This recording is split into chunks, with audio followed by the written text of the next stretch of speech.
Hello, my name is Gary Shotton, and I'm here as a part of Inspiring Better Business. Many of my talks are connected with the fact that I'm talking to in foreign countries to business people that are wanting to start and grow their businesses. And this is one of those questions that came up actually this morning. And the person I was speaking with asked me a pointed question and said, how do you, meaning me, how do I manage my time? And it kind of caught me off guard because, I hadn't thought about this for a while, and frankly, at first I thought I am not the right person to ask this because I'm not a perfect example of that in any way. And here's what I told him. I said, the first thing about time is that we are limited with it. And so it's good that we're limited, because if we weren't, we would just waste time. And there's people that are lazy, they don't waste time that way. And there's other people that are workaholics. And so how do we manage this in a way that is pleasing to accomplish what we want in life?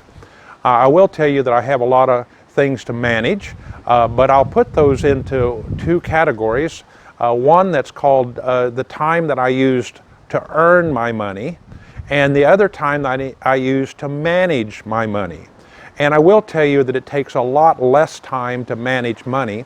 And if you are able to move some things into the managing where you're overseeing, and you'll see what I'm saying here in a bit. Well, first of all, on the day-to-day activities, at this moment I'm owner of a manufacturing company with about 50 employees. I am the owner and I am the salesperson. But at this time, I'm more of the manager of this than actually a worker there. I do both. I spend about 8 to 10 hours per week at this manufacturing company. Now, my first business, I was really an employee of my business and I wasn't in the managing mode, and I spent 8 to 10 to sometimes 12 hours a day at my business. So that's how things have changed, and you're going to have to again find the balance that works for you. Now, other responsibilities I've had is that I have been able to buy about 8 rental homes, and I have managed those rental homes. But that's only 3 or 4 hours a month for me, because I've set up systems. I make sure I repair them in good standing. I don't buy something that has a lot of repairs, or if I buy something that has a lot of repairs, we fix it right the first time. And we have very little effort to manage that. I also now have a garden farm where I spend probably 20 to 25 hours a week on this farming operation, and it's actually one of my less commitments of money, but it's one of my more commitments of time, because I'm setting up systems and processes there, and it takes a while to set up and learn and explore. And I did that purposely because I wanted to be in the same category as many of you, setting up a new business. You see, after I've owned a business, I'm down in life a little bit, I could kind of kick back, but no, I want to challenge myself to face the things that you're facing in creating a profitable business, raising vine-ripe tomatoes. Now, you have time that you must manage with your family, of course. My family is smaller. I'm just married. My kids are grown. I have grandchildren that are just spend a little bit of time, a couple hours a week, maybe going to something that they are involved with, or they visit us briefly from time to time. And then, of course, not at all least is the time I spend with God.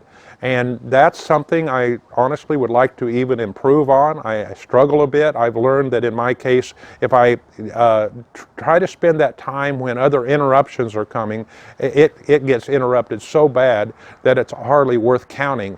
But I'm attempting to, in my particular case, I actually drive my vehicle. My pickup truck has a really nice chair, nice temperature. I'm inside the cab of that vehicle, and I'm sitting at a good location, and I have a great time there reading and studying and being prayerful about the day or the week. And again, no exact time period on this. Now, what I'm doing with you with this lessons, I spend probably 10 hours a week ministering to people. doing things that people call me, or I do these lessons. I'm on the radio in Uganda 2 different times that are an hour each. And so that kind of gives you an idea. There's no exact timetable for each one, but I have to work these all things in together. Just recently, my health is good, but I have some issues with my legs, and so I've committed actually 2 hours a day to go to the gym and do exercises and lifting and swimming, because I want my health to be good. Well, what are the things you can do? Number one of the problems I've had in time management is I have an issue of micromanaging. I have had in the past that thought pattern that if I want it done right, then I've got to do it myself. That's not good thinking. And I have overcome that by and large. I can still slip back into that. I give somebody a job, a task to do, and then all of a sudden I find myself in there doing it for them or with them, and actually it's non-productive. It's a waste of their time and mine, and I need to create confidence in someone else that they can do as good a job or get the job done reasonably well, and I'm not going to be upset. And part of that is creating systems and processes. You're going to know I'm a systems and process guy. And so if I want someone to do a job, I might work with them for a little bit and create a thought pattern of systems and how things should be done, and let them be involved with creating the systems of what needs to be done. I'm doing that with a garden farm right now, the system of irrigation. Well, we've come to a conclusion this is the best way time-wise to do irrigation. And we're also creating a system for planting, and how is that going to be efficient? And then one of the other times consumers in this little market for vegetables, the time it takes to sell something. So we're working on systems to cut out and manage time with the system. So I've actually almost become an automatic systems thinker. I think about systems not like I dwell on it, but every activity I have, I'm just kind of automatically thinking about, hey, what kind of a system can I do to produce the same result whether I do it or someone else? Now, third on the list would be just my phone and a good scheduling software. I happen to use a software called Outlook. There's many softwares, and this is one that when I set an appointment to meet with somebody and I want to be there and I don't want to consume other people's time or waste their time, so I'm normally, very rarely am I late for an appointment. I have forgotten an appointment from time to time, just like anyone else, but it's not regular because I respect other people's time. If I have an appointment, then I put that in my calendar. I used to have to write this down and you had to erase it, but now this is so simple because I can put certain things like my repeat things are at the same time every week. I hit the repeat button and now it populates into the calendar that every week I'm meeting with somebody at this exact same time, for instance, a radio station. So this software has helped me a great deal.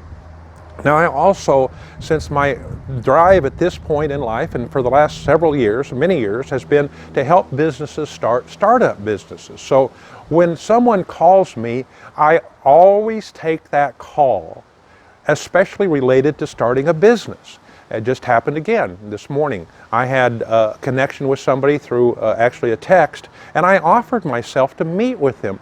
That's my calling. That's what I want to do. That's what I'm all about. That's my vision, that I work at helping startup people get started. I don't cut it off and say, well, you have to have such a big enough business, then I'll talk to you. I'm actually on the other end of the process of, if you're getting started, that's who I want to talk with. And then I want to direct them into our lessons and our teachings and ask them to value my time by listening to the lessons we have already prepared before I actually spend a lot of individual time, because we have a lot of materials available. Well, this whole thing is a challenge for all of us. We've got to work at being very good at our using our time. I think God understood that when He put the only 168 hours in the week.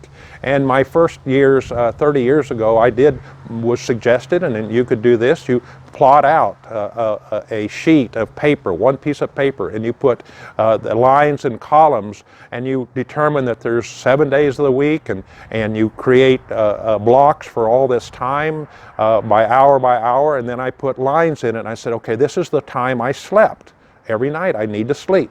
This is some time that I need to eat. Those would be times. Those are the time that I watch TV. These are the times I am at church or doing ministry. And I would add up that time just to determine how I was using my time. And that's very revealing.